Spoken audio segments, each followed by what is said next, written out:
start the final hour of this week's show, the Tea Time session on Six Music. We're here till 7. Bowie from Ziggy Stardust and Moon Age Daydream, and we'll dedicate that to the singer with our session guest this evening. We are delighted to welcome Shame back to the show. Evening, fellas. Hello, mate. Thank you for having us.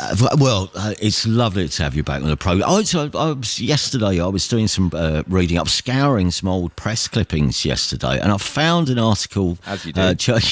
I'm very diligent when it comes to prepping interviews. But I found there was an article where, Charlie, you were talking about, I think you listed some albums and artists who'd been important to you when you were growing up, and Bowie's Ziggy Stardust was amongst the albums. Yeah, it was. But you know what? While you were playing that, I was thinking you've actually kind of set us up to fail, because now we've got to play our songs after Bowie. So it's a double-edged sword there. It's a hard act to follow, yeah. But yeah, we all love Bowie, yeah. Do you think you had a good musical upbringing? Yeah, I think I was very lucky. I mean, I remember the first song that kind of changed my perspective on music was In Every Dream Home a Heartache by Roxy Music. Right. And so that's a pretty good way to start. It was like my mum was Dylan and Beatles and stuff like that, and my dad was Roy Orbison and Django Reinhardt, so it's pretty different. And then when we started the band, we found out about the Gun Club and the Stooges. So yeah, I was going to say, do you have this in common? Does everyone in the band? Do you think everyone had a reasonably decent musical foundation? I'm always slightly jealous, you see, having grown up with parents who had no real relationship with pop music of any sort. To find people who, my dad's got a complete collection of X record, Bob Dylan's. Or the Byrds or the Velvet Underground or someone. But did everyone in the band have a decent education in music? Yeah, I think so. I mean, pretty much all of us grew up together as well. So we were always sharing music. I remember Sean's dad showing us Stiff Little Fingers, watching that on YouTube, right, and stuff like that. And then sang in a Led Zeppelin cover band. Yeah, that's Josh, Mum, in a Led Zeppelin cover band. I did not know that. I did not. A general cover band, but they did. Wow. Yeah, and here we are. Can't believe this is how I'm finding out about that. Live on the radio, dropping bombs. Yeah. You see, one of the reasons I mention this is because a Shame to me have always, even right from the very start, I always thought you were a bunch of possibilities, that there was, because of all the ideas, obviously everyone could play and everyone had ideas, and there was so much you could do, and I didn't know where you would take all the ideas that you had.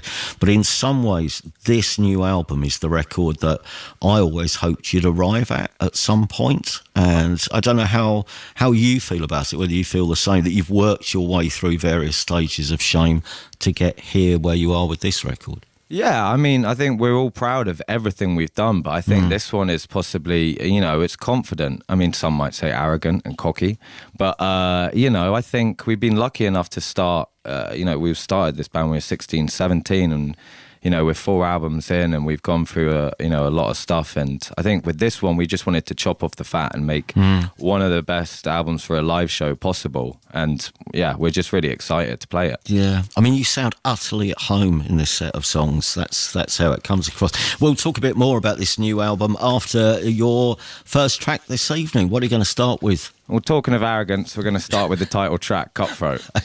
It is Shame, live on Six Music.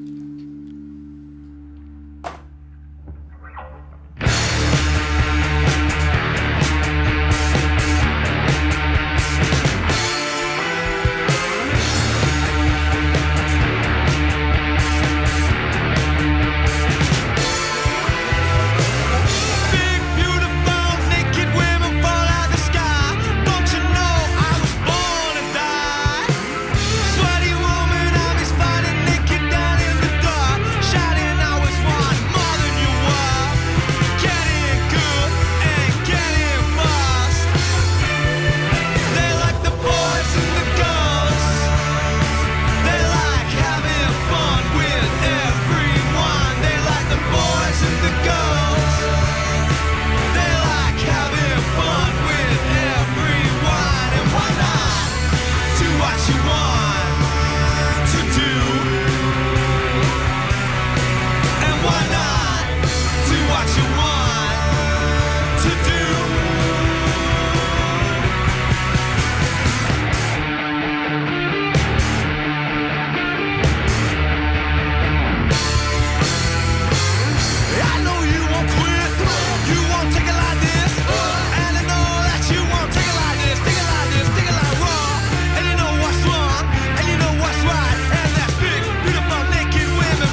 Our session guest this week, previewing songs from the new record, which is out next month, and that's the title track, Cutthroat, from Shame in Session. Just for context then, can you tell us a little bit about writing and recording this album? Because there are lyrical themes, I think, on the record which suggest that the songs were written within a reasonably short space of time. It feels like you were somewhere in a moment. But how did it come together? Well, yeah, I mean, it's interesting you said that with the lyrics. I mean, I was pretty much writing all the lyrics when we were actually in the studio recording, which I've never done before. Came in with like ideas for melodies and lyrics and stuff like that, but then actually sat down and worked on them there. And the producer, John Congleton, our dear friend, who produced this album, his whole thing with this record was trying to find, the identity of the song. I'm sure people might be rolling their eyes at that, but it was quite helpful. I feel it, me. man. And so it was quite sort of, this kind of idea of like Cutthroat was kind of honed in the studio of, we would take out sections, we would speed stuff up. It was kind of a no-fat idea. And with all of that, with the lyrics and stuff, it was like kind of once I got a line, usually it could stem from a chorus or something like that. It was like, okay, well, this is that. I knew I wanted to write about paradoxes and contradictions and sort of, I don't know, sort of not, interesting characters, contradictory characters. But then I think also there's sort of that other part, which I think has remained throughout Shame, which is just this sort of chubby teenage loser version of myself trying to tell everyone to go away. So, that also kind of remains there. But yeah. And so what you wanted to achieve, you've alluded to this before you played that track, that you wanted songs that you could play live. Was that a joint mindset? Was that something that you were aiming for? Well, I think, yeah, we all had that idea. I remember, like, when we'd be doing set lists and stuff, when we were touring Food for Worms, our last album, we might be having to sort of take a song from the first album and sort of like that to speed it back up. And we were like, why don't we just write some faster songs?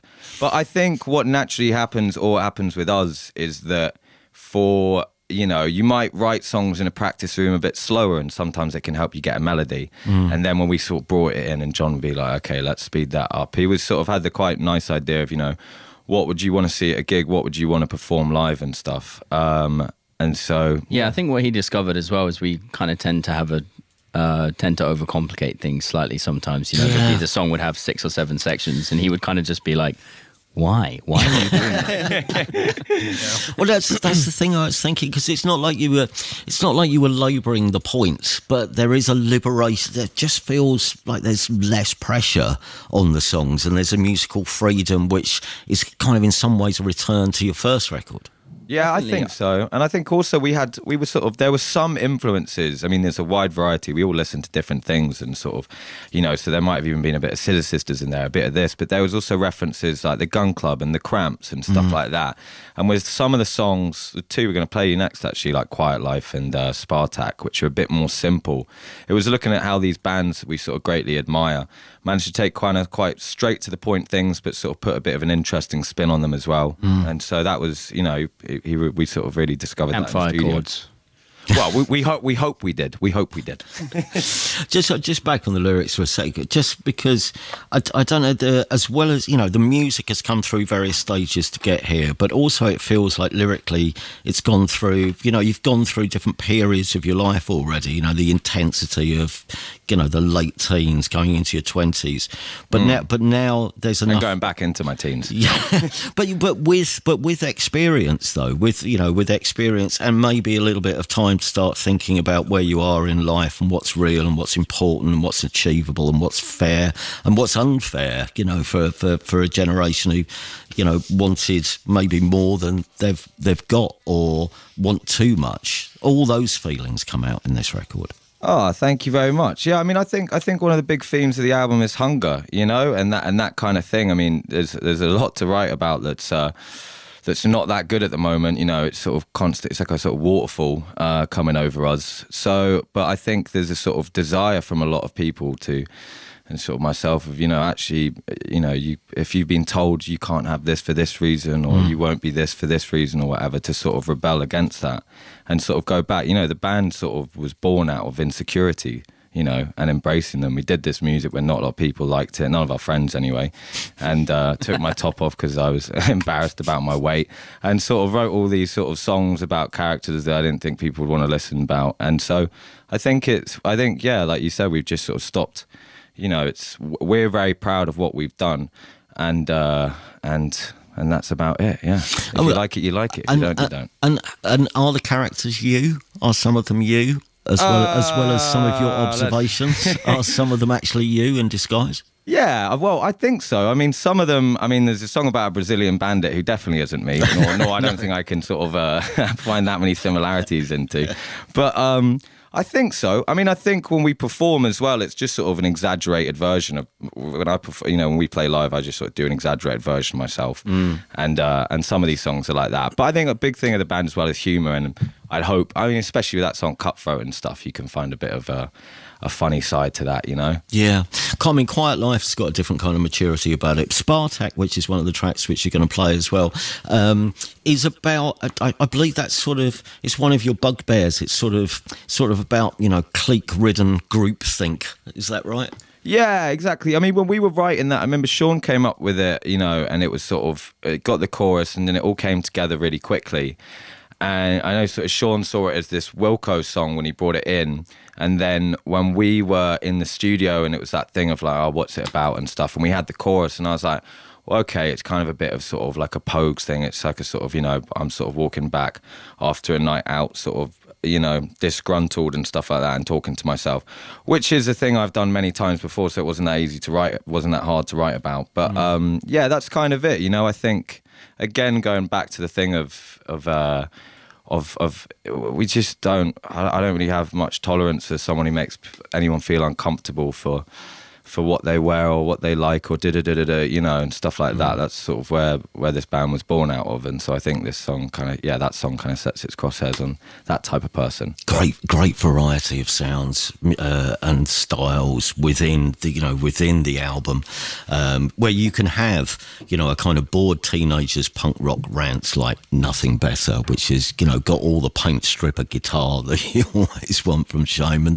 but you've also got that kind of Axis of Evil, which is, you know, that's slightly more electro-based and sounds like a heart monitor, which is about to dysfunction. I don't know, I could go on and on. You should write our bio next time, Steve. yeah. Just tell me about one more before you play us a track. After Party, what was After Party based on? Because in a way, it's less aggressive than you've been on some tracks previously. It's got a bitter sweetness about it, but I don't exactly know where you were coming from. I mean, neither do I, to be honest with you. I remember we sort of did that, and then it was with that one in particular. I think it's quite funny. I know Sean was wanting to do like an uber pop chorus, right, that sort of contrasts the verse. And then with me, I was like, I don't really know what to do. I just sort of write something that makes myself laugh.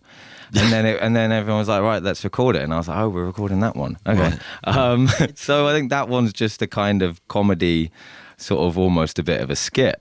Kind of thing. It's a bit of a ridiculous song anyway, and so I think if you're going to lean into that, you might as well just go for it. Bit sexy. Yeah, and I just like the idea that, you know, in a way, it's sort of you know, it's lightly taking the mickey out of people who think that after show parties are really exciting. And let me tell well, they are, Steve. They are. No. At least ours are. Let me tell you, in more than 30 years of occasionally going to after show parties, I doubt more than 3 of them have ever lived up to expectations. Yeah, I think I'd agree with that as well, to be honest. And they were all free shame parties. Yeah. That's it. The album Cutthroat is out in a month's time. It's my favourite album of the year so far. Here's two more songs from it, absolutely live on Six Music. As I say, you can segue these together. I shan't interrupt again. You can interrupt if you want to. I may whoop or clap if you like it. Feel free. Which one's next? What are you going to do these two in, and what are they? So we thought for you, Steve, just for you, we'd play you all 3 singles. So we've done Cutthroat, we're going to do Quiet Life, and then we're going to play you an unreleased single that comes out next Wednesday, and that one's called Spartak. But we're going to do Quiet Life and Spartak, so you get all 3 just for you. The whole set. It's Shame. Let's hope I can sing them.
choice, trying to get a bit of sense in a world of your noise. I'm a coward 'cause I know that I can't say no to a life round here that I don't even own. Where I was born and raised was concrete in the rain. I never thought I'd want a quiet life until you came my way.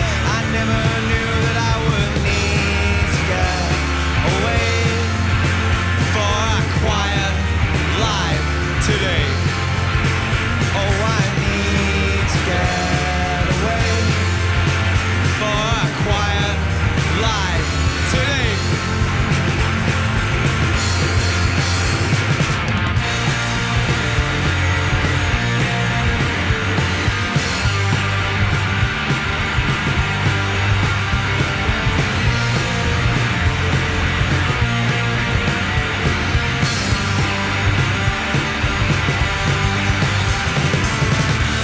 The world I always knew was busy streets and crowded rooms. I never thought I'd want a quiet life until I met you. But you know that I won't go, 'cause I'm a coward, don't you know? I'm a coward, don't you know this? I'm a coward, don't you know this? I'm a coward, don't you know this? Oh, don't you know? Don't you know?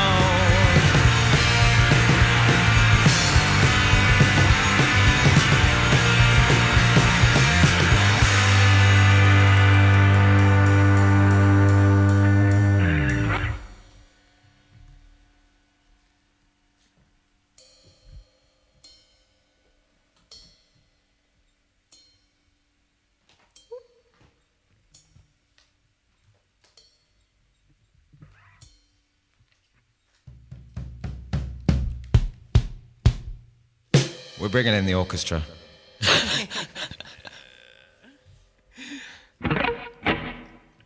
Alright, this is Spartak.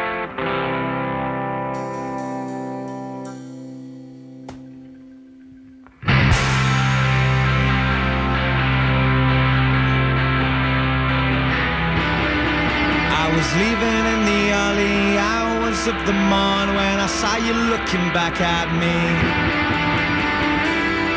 With those sunken eyes of scorn, you pursed up your lips, you rose up your chin, and tried discomfort at my state. I couldn't help but grin. At the party you were talking academic matters. Don't you know that none of that stuff really matters? And none of that stuff really matters. Don't climb onto that high horse, 'cause the saddle doesn't fit you. I'll only cast the first stone if I'm sure that it will hit you. Ah, you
So, Shame in session for us. Just listening to that, here's the thing. If you ever did decide to do the death metal side project, Sunken Eyes of Scorn is your name.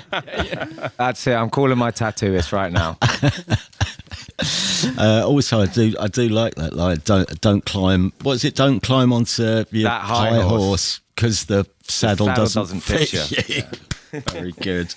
Having written some of these songs to sound really good live, when are you playing live? We're going away for 9 weeks, baby. And the album comes out September 5th, and then we're doing some in-stores. We're playing in Liverpool later this month. We're going to be playing in some Rough Trade in-stores, I'm sure. And then we go away all over Europe for 7 weeks, and then we're in the UK for 2, and we're finishing at Kentish Town Forum. Very excited for that one, and that's going to be in November. But yeah, we're getting to go to some of our favourite places, going to Manchester, Glasgow, etc., etc. And are you all more prepared for going on a biggish type of tour now? I'd say so, yeah. It has been a while since we've done like a straight 2 month. You can't say that. No, vitamins. Yeah. No, I think we're all in our slightly older age. I think we're all a bit wiser now and know how to look after each other and ourselves on tour. Because sometimes, yeah, I suppose that's the thing, isn't it? It's looking at each other. It's the chemistry in a tour bus, isn't it? And the understanding of what each other needs, I guess. Yeah, biology in there as well. Don't ever speak to me. I don't think they do not disturb signs to put on bunks in tour buses. No, and we tried that once, it didn't really work. Did it not? No. Did it not? I'm going to have a little light up on air one outside of. We go private plane as well, so it doesn't matter. Yeah, it's fine. The UK dates, I think, start in Manchester. Is Manchester, Glasgow, Bristol, Brighton, and the Kentish Town O2 Forum is November the 20th. Good luck with the album and the dates. Thank you ever so much for coming. Thank you, so much Stephen. for having us, mate. Steve. Cheers. Cutthroat is out first week of September. That was Shame in Session.